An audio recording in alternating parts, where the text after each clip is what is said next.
एक बार की बात है, एक सुरेश नाम का व्यक्ति था जो कि भागलपुर नाम के गांव में रहा करता था। उसको पक्षियों से बहुत प्रेम था। उसके पास विभिन्न विभिन्न प्रकार के पक्षी थे। उसके पक्षी बहुत ही सुंदर और अद्भुत थे। सुरेश हर वक्त अपने पक्षियों की देखभाल में ही लगा रहता था। सुरेश के एक दिन अचानक सभी पक्षी मर जाते हैं। सुरेश अपने पक्षियों के बिना अपने आप को बहुत परेशान महसूस करने लगा। वह अपने पक्षियों के बिना अपने आप को अधूरा अधूरा महसूस करने लगा। सुरेश को अपने पक्षियों की बहुत याद आती थी। वह दिन के हर वक्त किसी सुनसान जगह पर बैठकर अपने पक्षियों को याद करता था। सुरेश अपने पक्षियों के बिना बहुत परेशान रहता था। सुरेश ने एक दिन इस परेशानी से बाहर निकलने के लिए एक तरकीब निकाली। सुरेश ने सोचा, क्यों ना अपने घर कुछ नए पक्षी लाए जाएं। सुरेश ने इसी के साथ अपने घर कुछ नए पक्षी लाने की ठानी। सुरेश अगले दिन प्रातःकाल में अपने गांव से दूसरे गांव जाने के लिए निकला। सुरेश सबसे पहले अपने घर से पैदल पैदल सड़क पर आया और सड़क पर से सुरेश बस में बैठकर दूसरे गांव गया, जहां पर पक्षियों का बाजार लगता था। सुरेश ने उस गांव में जाकर एक व्यक्ति से पूछा, है भाई, इस गांव में पक्षियों का बाजार कहाँ लगता है? उस व्यक्ति ने जवाब दिया, भैया, यहाँ से कुछ दूर आगे जाने पर आपको पक्षियों का बाजार मिल जाएगा। तो सुरेश उस व्यक्ति के बताए गए रास्ते पर आगे चल देता है। सुरेश कुछ समय के बाद उस स्थान पर पहुंच जाता है जहां पर पक्षियों का बाजार लगता है। सुरेश ने पक्षियों के बाजार में प्रवेश करा। सुरेश पक्षियों के बाजार में प्रवेश करते ही पक्षियों को देखने लगा। सुरेश बाजार में बहुत घूमा और उसने बहुत से अद्भुत पक्षियों को देखा। काफी पक्षी उसके मन में भी आए। सुरेश पक्षियों के बाजार में काफी देर घूमने के बाद उसने एक तीतर वाले को देखा। इस तीतर वाले का केवल एक ही तीतर पेड़ पर टंगे पिंजरे में बंद था और बाकी के तीतर जमीन पर रखे जाल में बंद थे। सुरेश ने दूर खड़े होकर तीतर वाले के तीतरों को देखा और जब सुरेश के मन को तीतर भाने लगे तो सुरेश तीतर वाले के पास गया और उसके जमीन पर रखे जाल में तीतरों को देखने लगा। काफी देर तक देखने के बाद सुरेश को एक तीतर पसंद आया। सुरेश ने तीतर वाले से कहा, हे भाई, ये तीतर कितने का है? तीतर वाले ने जवाब दिया, पाजी, ये तीतर 50 रुपए का है। सुरेश ने इस तीतर के 50 रुपए देकर इस तीतर को खरीद लिया। सुरेश ने तीतर वाले से तीतर लिया और चलने लगा। सुरेश ने जाते जाते तीतर वाले के उस तीतर को देखा जो कि पेड़ पर टंगे पिंजरे में बंद था। सुरेश ने तीतर वाले से पूछा, हे भाई, ये तीतर कैसा है जो आपने इन तीतरों से अलग रखा है और पेड़ पर रखे पिंजरे में टांग रखा है? तीतर वाले ने जवाब दिया, पाजी, ये वो तीतर है जिससे मैं बाकी के तीतर पकड़ता हूँ। सुरेश ने तीतर वाले से पूछा, हे भाई, क्या ये तुम तीतर बेचोगे? तीतर वाले ने कहा, जी पाजी, इसकी कीमत 1000 रुपए है। सुरेश ने इस पर तीतर को देखा और अपनी जेब से 1000 का नोट निकालकर तीतर वाले को दे दिया। तीतर वाले ने तीतर को पेड़ पर से उठाया और सुरेश के हाथ में दे दिया। सुरेश ने तीतर का पिंजरा खोला और तीतर के पिंजरे को खोलकर तीतर को पकड़ के बाहर निकाला। सुरेश ने तीतर को हाथ में पकड़ा और जमीन पर दे मारा। इस पर तीतर वाला देखकर बहुत ही अचंभित हुआ। तीतर वाले ने सुरेश से पूछा, ये पाजी, जब तुम्हें तीतर मारना ही था तो तुमने खरीदा क्यों? सुरेश ने जवाब दिया, तुमने तो ही तो कहा कि ये तीतर वो है कि जिससे मैं बाकी के तीतर पकड़ता हूँ। तीतर वाले ने जवाब दिया। जी पाजी। सुरेश ने इस पर कहा, ये वो तीतर है जो अपने तीतर भाइयों को धोखा देकर उन्हें पकड़वाता है, और मुझे धोखा देने वाले लोग बिल्कुल भी पसंद नहीं। इसलिए मैंने तुमसे ये 1000 का खरीदा और इसको हाथों के हाथ मार ही दिया, ताकि ये अपने और भाइयों को पकड़वा न सके और उनके साथ विश्वासघात ना कर सके। एक बार की बात है, ढोलकपुर नाम के गांव में एक निखिल नाम का व्यक्ति रहता था। उसकी एक पत्नी थी जिसका नाम मोहनी था। निखिल मछली पकड़ने का कारोबार किया करता था।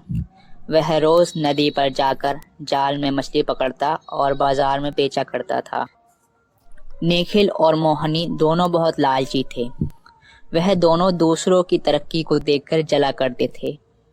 एक दिन जब निखिल मछली पकड़ने जा रहा था तो मोहनी से बोला, ए मोहनी, ला मेरा जाल ला तो। मोहनी ने जाल उठाकर निखिल को दे दिया और बोली, ए जी, जरा जल्दी घर आना, मुझे बाजार जाना है। निखिल बोला, ठीक है, मैं जल्दी आ जाऊंगा। निखिल जाल को लेकर नदी की ओर चल पड़ा। निखिल ने नदी पर जाकर जाल को नदी में डाला और एक किनारे पर बैठ गया। निखिल ने बोला, ए भगवान, आज जल्दी मछली जाल में आ जाएं ताकि मैं जल्दी घर पर जा सकूं। निखिल ने ये कहकर जाल को नदी में से निकाला और देखा कि जाल में मछलियां फंसी हैं। निखिल ने जल्दी जल्दी मछलियों को जाल से निकाला और मछलियों को बेचने के लिए बाजार की तरफ चल दिया। बाजार में जाकर निखिल एक तरफ मछली लेकर खड़ा हो गया और आवाज लगाने लगा, लो भाई, लो मछली लो, ताजा ताजा मछली, बढ़िया बढ़िया मछली, सस्ती सस्ती मछली, बड़ी बड़ी मछली, लो भाई लो मछली। निखिल ये आवाज लगा ही रहा था कि इतने में एक आदमी आया और बोलने लगा, कैसे दी है भाई मछली? निखिल बोला, साहब 500 रुपए की सारी हैं। व्यक्ति बोला, 300 रुपए की देनी है तो दो। निखिल ने सारी मछली 300 रुपए की ही दे दी और फिर निखिल घर की तरफ चला गया।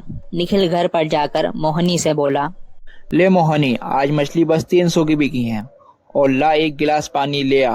निखिल पानी पीकर सो गया। अगले दिन निखिल रोज की तरह मछली पकड़ने के लिए नदी पर गया। मछली पकड़ी और बाजार की तरफ चला गया। रास्ते में निखिल को एक साधु दिखे। निखिल साधु को देखकर साधु के पास चला गया और बोला, बाबा जी प्रणाम।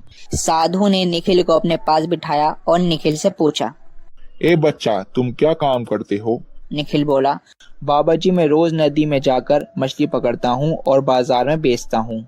साधु ने ये सुनकर निखिल को मछली पकड़ने का जाल दिया और बोले, ए बच्चा, जब ये जाल नदी में होगा तब तू कोई इच्छा करेगा तो इस जाल में तुझको वही मिलेगा। निखिल जाल को लेकर बाजार की तरफ चला गया। निखिल ने बाजार में मछली बेची और अपने घर की तरफ चला गया। अगले दिन रोज की तरह जब निखिल घर से चला तो साधु का जाल भी उसने साथ ले लिया। निखिल ने नदी में सबसे पहले साधु का जाल डाला और इच्छा मांगी, ए भगवान, आज सारा जाल मछलियों से भर जाए।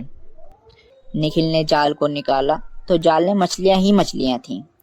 निखिल बाजार गया और सारी मछलियां बेच दी। कई दिन निखिल ऐसा ही करता रहा। एक दिन निखिल ने जाल में पारस पत्थर की इच्छा मांगी। जाल में पारस पत्थर निकल आया। निखिल पारस को लेकर बहुत खुश हुआ। निखिल ने घर पहुंचकर मोहनी से बोला, ये पारस पत्थर है, इसको संभाल कर रखियो। जैसे ही निखिल ने मोहनी को पारस पत्थर दिया, मोहनी के हाथ पर पारस पत्थर टच हो गया और मोहनी सोने की हो गई। निखिल ये सब देखकर बहुत परेशान हुआ और कहने लगा, पत्थर तो पत्थर होता है, चाहे वे पारस ही क्यों ना हो। पत्थर केवल घर बनाने के काम आता है, ना कि भविष्य बनाने के। विजयनगर साम्राज्य में एक कृष्णदेव राय नाम का राजा था, जो कि बहुत दयालु और नर्म स्वभाव का था। राजा अपनी प्रजा के साथ साथ अपनी रानियों का भी बहुत ख्याल रखता था। एक दिन राजा अपने महल के बगीचे में टहल रहा था। राजा को बगीचे में टहलता देख एक रानी राजा के पास आ गई और बोली, राजा जी प्रणाम। राजा, प्रणाम जी प्रणाम, रानी साहिबा प्रणाम। रानी, राजा जी आपने हमारे लिए कितना सुंदर बगीचा बनवाया है। राजा, रानी जी ये बगीचा हमारे महल की भी सुंदरता में चार चांद लगाता है। फिर राजा से रानी बोली, राजा जी आपको काफी दिन हो गए, आपको अपने साम्राज्य के बाजार में भ्रमण करना चाहिए।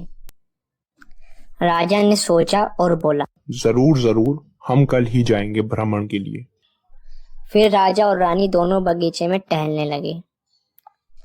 अगले दिन प्रातःकाल में राजा अपना भेष बदलकर बाजार में जांच करने के लिए चला गया। राजा बाजार में बहुत सी दुकानों पर गया, परंतु उसको किसी भी दुकान पर कोई गड़बड़ी नहीं दिखी। राजा ने बाजार में एक दुकान देखी जहां पर जानवरों की खाल टंगी थी। राजा उस दुकान पर गया और दुकानदार से पूछने लगा, ये खालों की कीमतें क्या क्या हैं? दुकानदार बोला, साहब इन खालों की कीमतें अलग अलग हैं, कोई 5 की है, कोई 2 की और कोई 80 पैसे की। फिर राजा दुकानदार से बातें करने लगा।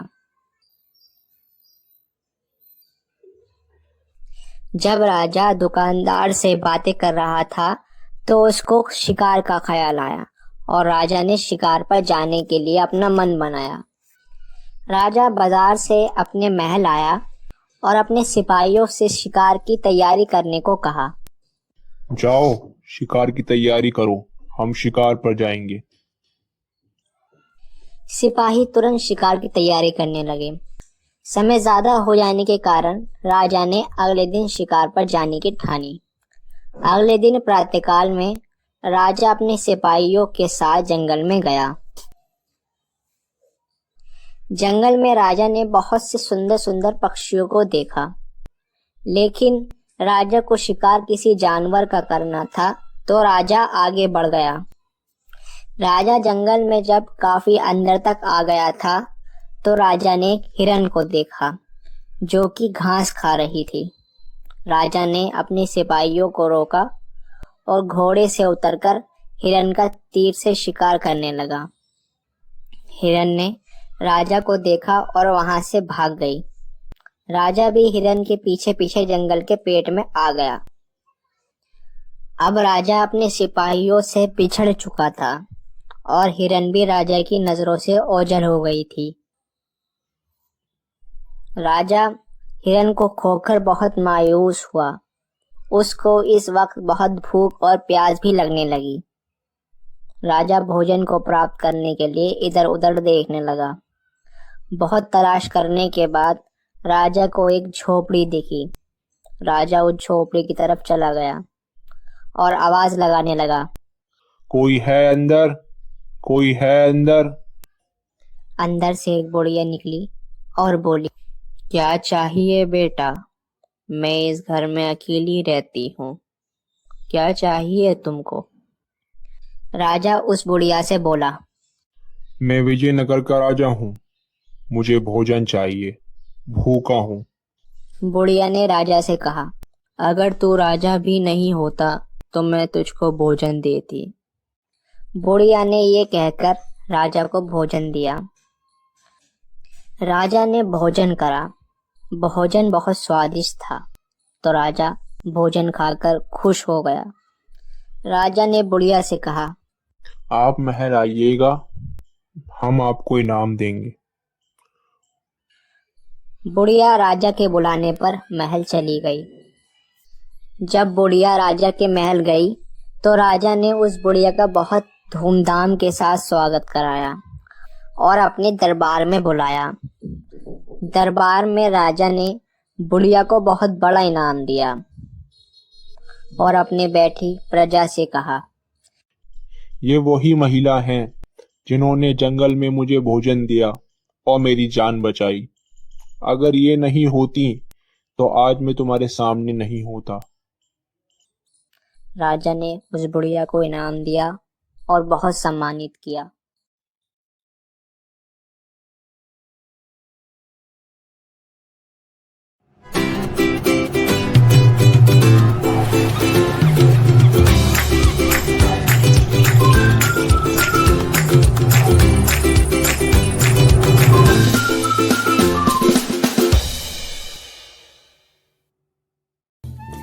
बेगमपुर नाम के गांव में एक शीनू नाम की लड़की रहती थी। शीनू अपने गरीब माता पिता के साथ रहती थी। शीनू के पिताश्री बीमार रहते थे और माताश्री घर घर जाकर झाड़ू पोछा करती थी। शीनू की एक छोटी बहन थी जो कि सरकारी स्कूल में पढ़ा करती थी। शीनू अपने परिवार की आर्थिक स्थिति को देखकर कुछ करना चाहती थी, इसलिए वह एक बार अपनी माँ के पास गई। माँ, मैं अपने परिवार के लिए कुछ करना चाहती हूँ ताकि हमारी आर्थिक स्थिति में कुछ सुधार आ सके। ठीक है बेटा, जैसा तुझे ठीक लगे। माँ, मैं कल ही अपनी नौकरी के लिए जाऊंगी। अगले दिन शीनू प्रातःकाल में जाने के लिए तैयार हुई। शीनू ने भगवान का नाम लिया और नौकरी को प्राप्त करने के लिए चल पड़ी। शीनू एक ऑफिस में गई और इंटरव्यू दिया। शीनू ने इंटरव्यू पास करा और इस ऑफिस में नौकरी पा ली। शीनू रोज नौकरी पर जाती और शाम को ऑफिस से लौटती। शीनू की धीरे धीरे घर परिवार की आर्थिक स्थिति भी सुधरने लगी। अब शीनू को ऑफिस में एक लड़का पसंद करने लगता है। शीनू भी उस लड़के को पसंद करने लगी। एक दिन उस लड़के ने शीनू को शादी के लिए प्रपोज कर दिया। सुमित, ऐसे नहीं, आप पहले अपने घर वालों को मेरे घर वालों के घर भेजो। वह लड़का शीनू की बात मान जाता है। उस लड़के के घर वाले शीनू के घर आए और उनको भी शीनू पसंद आ गई। दोनों के घर वालों ने दोनों के विवाह की तारीख तय कर ली। धीरे धीरे विवाह के दिन नजदीक आने लगे। शीनू ने जो नौकरी करके कुछ पैसा जमा करा था, शीनू उनको अपनी माँ के साथ जाकर विवाह के लिए तैयारी करने लगी। शीनू ने अपने विवाह के लिए सब चीजें खरीदी, परंतु शीनू के पास अपना लहंगा खरीदने के लिए पैसे नहीं बचे। माँ, अब लहंगा खरीदने के लिए हमारे पास पैसे नहीं बचे। शीनू बेटा, चल कोई नहीं, दुकान वाले के पास जाकर उससे उधार की कोशिश करेंगे। अगले दिन शीनू अपनी माँ के साथ बाजार में लहंगे वाले की दुकान पर गई। लहंगे वाले से शीनू की माँ बोली, बेटा, एक लहंगा हमें उधार दे दो, हमारी बेटी की शादी है। जब मेरे पास पैसे आ जाएंगे, मैं तुमको लहंगे के पैसे दे दूंगी। दुकानदार ने उधार की बात को मना कर दिया और उन दोनों को अपनी दुकान से भगा दिया। शीनू और उसकी माँ निराश होकर बाजार से घर को पैदल पैदल चलने लगी। रास्ते में इनको एक बूढ़ी औरत मिली। उस बूढ़ी औरत ने इन दोनों को अपने पास बुलाया और एक पन्नी दी। बेटा, तुम ये पन्नी ले जाओ और इसको घर जाकर ही खोलना। शीनू ने उस बुढ़िया से पन्नी ली और उसके बताए गए तरीके से कार्य किया। जब शीनू ने लहंगे को देखा तो उसके नीचे से सोने के सिक्के निकल रहे थे। शीनू ने अपनी माँ को बुलाया। माँ, माँ, जल्दी आओ। जब शीनू की माँ आई तो शीनू ने अपनी माँ को सोने के सिक्के दिखाए। शीनू की माँ भी शीनू की तरह सोने के सिक्कों को देखकर खुश हो गई। उन दोनों ने सोने के सिक्कों को उठाया और बाजार में जाकर बेच दिया। जो पैसे उनसे प्राप्त हुए थे उनसे शीनू की माँ ने शीनू की धूमधाम के साथ शादी कर दी। शीनू उसी लहंगे में विदा होकर अपने ससुराल चली गई और वहां भी वह अपने पति के साथ खुश रहने लगी।